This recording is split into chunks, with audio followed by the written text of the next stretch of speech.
The sporting goods store went quiet. Every shopper turned to look. A grown man in a red polo shirt was pointing his finger at a 12-year-old girl, laughing so hard that tears came to his eyes.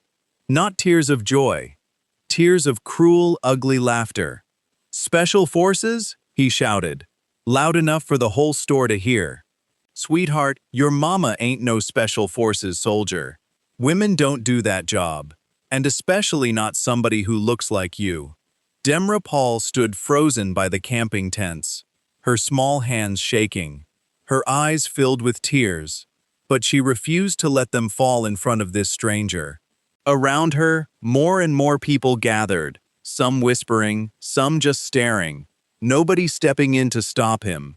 "Please, sir," Demrah said, her voice trembling. "My mom really is a sergeant major. She really is special forces. I'm not lying." The man threw his head back and laughed even louder. "A fairy tale," he said, wiping his eyes. "That's the funniest fairy tale I've heard all year." What none of them knew, what this laughing man had no idea of, was that at that very moment, the store's front doors were about to open, and the woman walking through them, dressed head to toe in her military uniform, medals catching the light, was about to change everything. Before we continue, let us know in the comment section where in the world you're tuning in from. We love seeing how far our stories reach.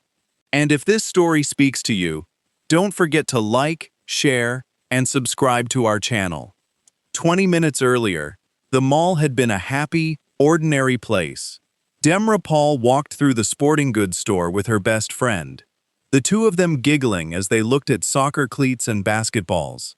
It was a Saturday afternoon, and Demrah had begged her mother, Demrah Paul, for a new pair of running shoes.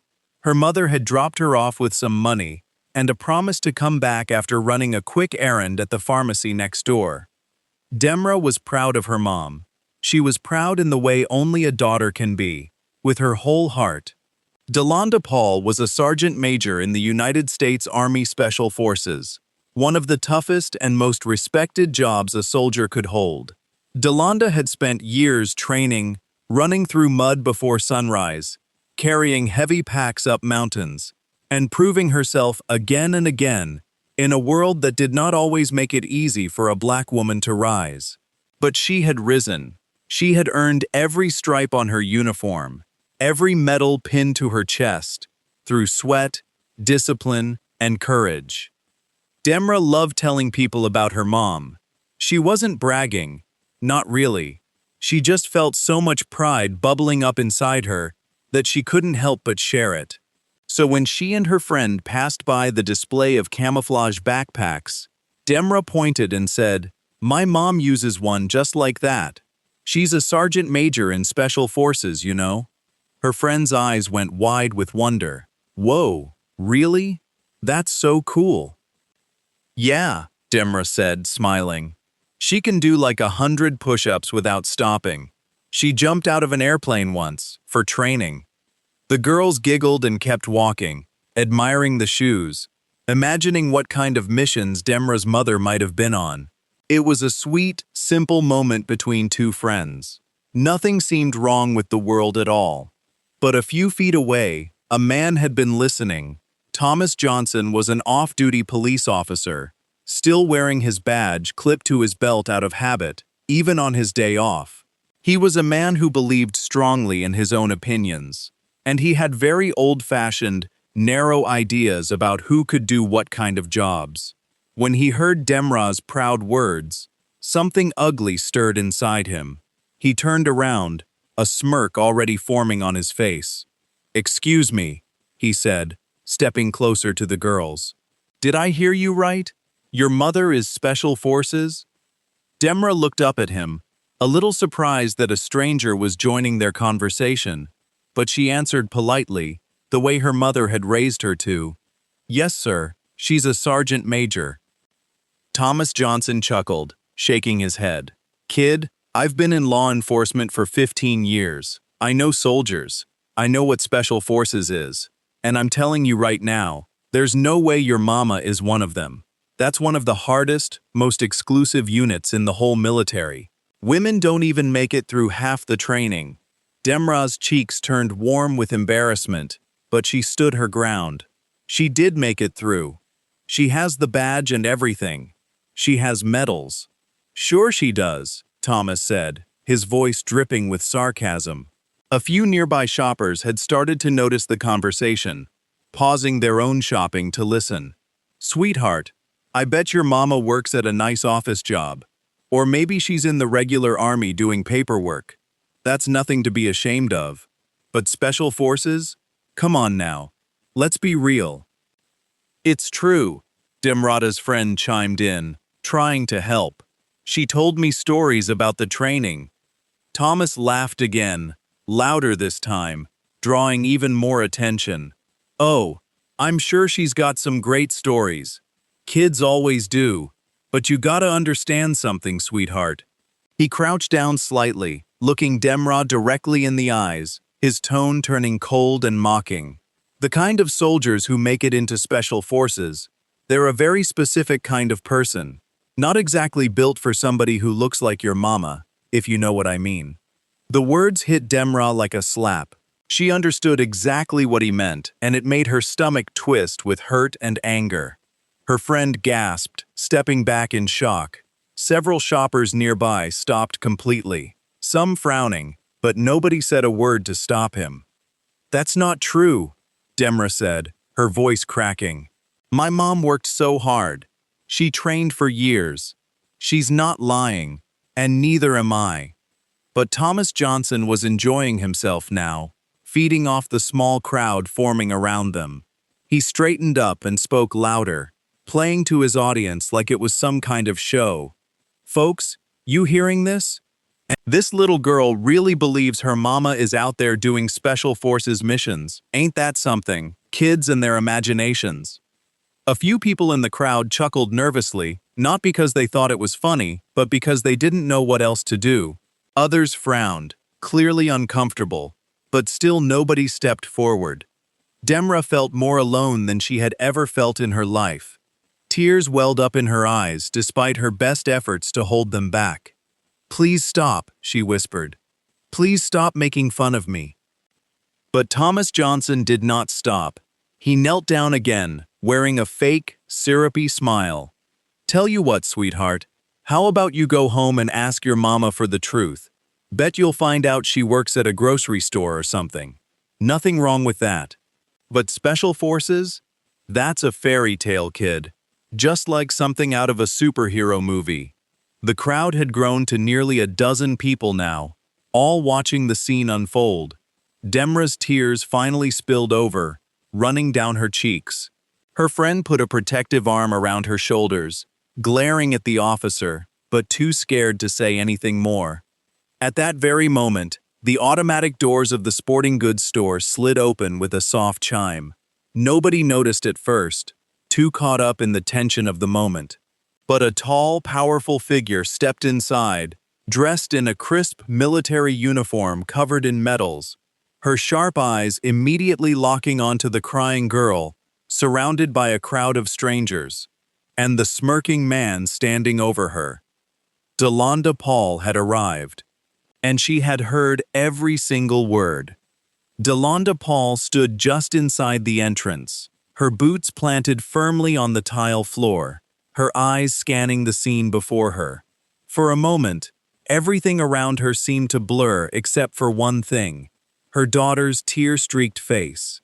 Something inside her chest tightened, a mix of heartbreak and fury she had rarely felt before, not even during her toughest days of training or her hardest missions overseas. She began walking forward, her pace steady but powerful, each step echoing across the quiet store. People in the crowd noticed her now, turning their heads one by one, the whispers spreading like ripples in a pond. Thomas Johnson, still mid-laugh, still enjoying his cruel little show, had not yet noticed the woman approaching from behind him. Seriously, kid, he continued, shaking his head with that same mocking smile. You gotta stop telling stories like that. It's embarrassing, and honestly, it's a little disrespectful to real soldiers who actually earned their place. That's enough. The voice that cut through the store was calm, but it carried a weight that made the entire crowd go silent. Thomas Johnson turned around, his smile faltering slightly as he took in the sight of the woman standing before him. Demrah Paul was tall, her posture perfect, her uniform decorated with patches and medals that spoke of years of service most people could never imagine.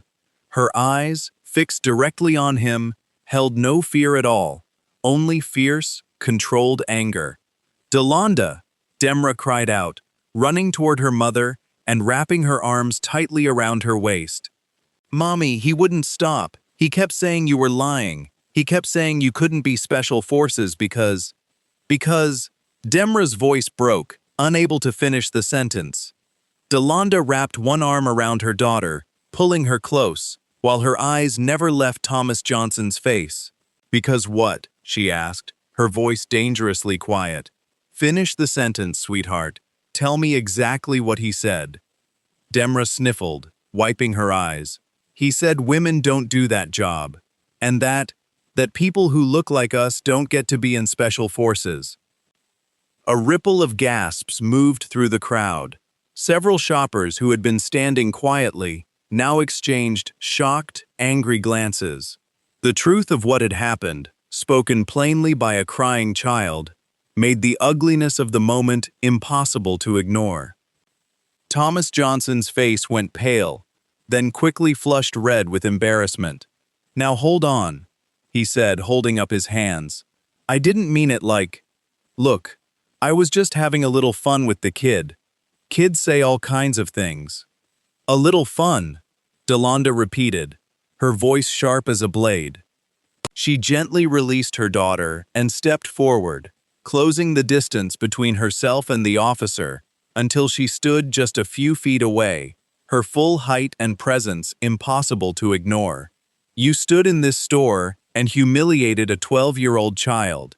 You mocked her in front of strangers, and you made her cry, and you did it because you decided, all on your own, that a black woman could not possibly have earned the right to serve her country at the highest level.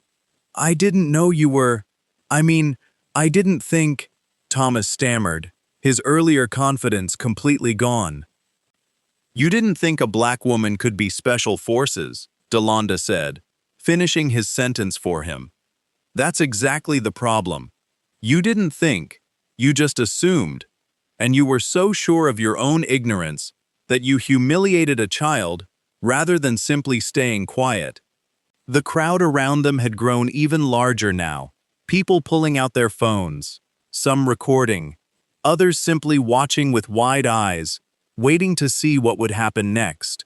A store employee had come out from behind the counter, unsure whether to intervene, watching nervously from a distance. Demrah reached up and gently touched the pin on her uniform, a small emblem shaped like an arrowhead with a dagger through it, the symbol of the Special Forces. "Sergeant Major Demrah Paul," she said, her voice ringing clearly across the store. "United States Army, 17 years of service, 2 combat deployments, trained in unconventional warfare, foreign internal defense, and counterinsurgency operations.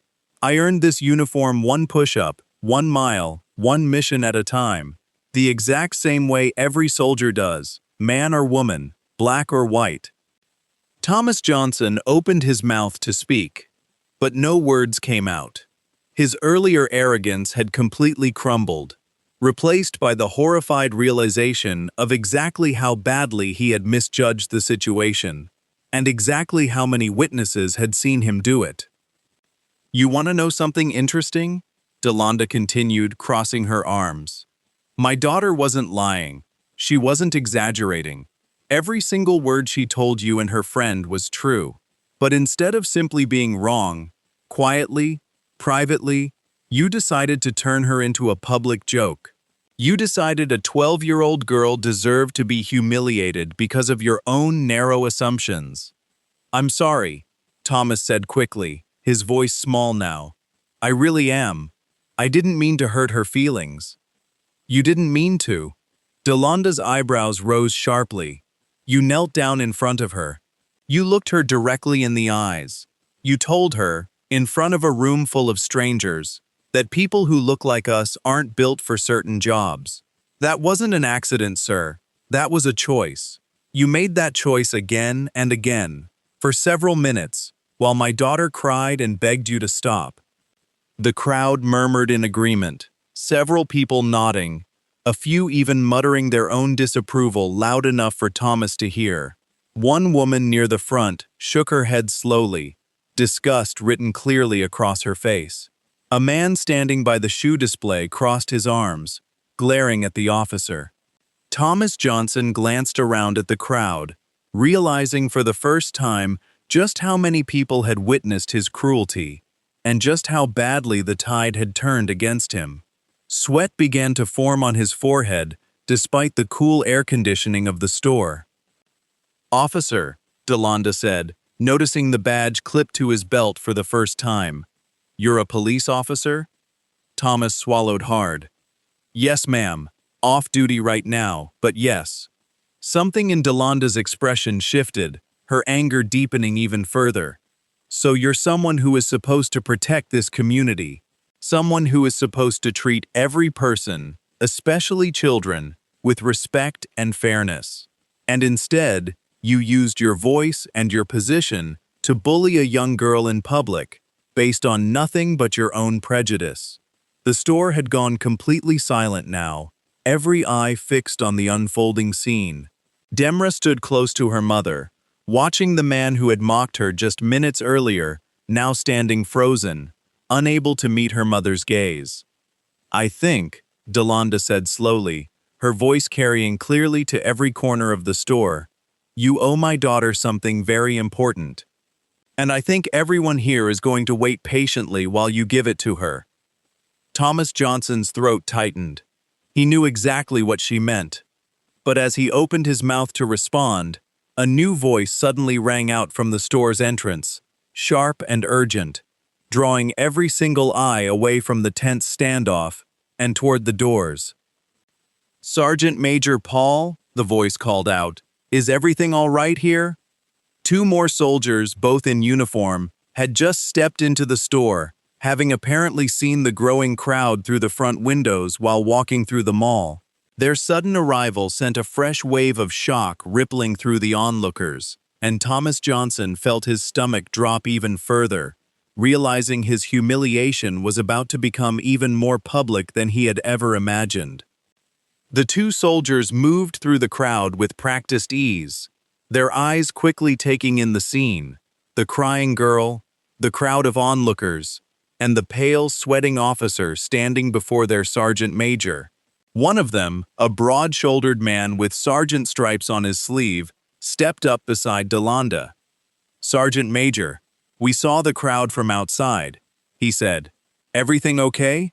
Delonda kept her eyes fixed on Thomas Johnson. "It will be," she said. "This officer here was just about to apologize to my daughter."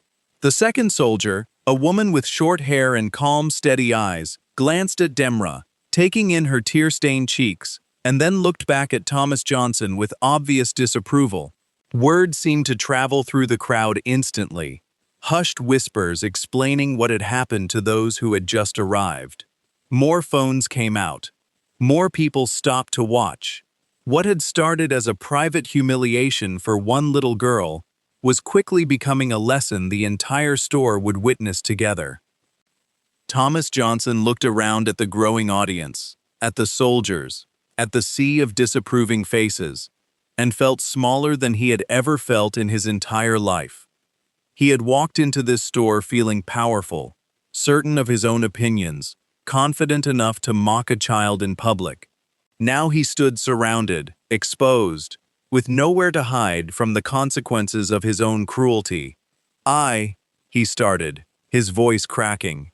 He cleared his throat and tried again. "I owe you an apology," he said, turning to face Demrah directly. "A real one." Demrah looked up at him, still holding tightly to her mother's hand, her eyes red but no longer spilling tears. She said nothing, waiting. "I was wrong," Thomas said, his voice growing steadier, though shame colored every word. "I was wrong to laugh at you, I was wrong to say your mother couldn't be in special forces. I was wrong to say that because of the color of her skin, or because she's a woman, she couldn't have earned everything she's earned. That was cruel, and it wasn't true, and I'm ashamed of myself." The crowd remained silent, listening closely, watching the man's pride crumble piece by piece. "I let my own ignorance make me cruel," Thomas continued, glancing briefly at Delonda before returning his gaze to Demrah. "I judged your mother before I even met her. I judged her based on old, unfair ideas that have no place in the world anymore.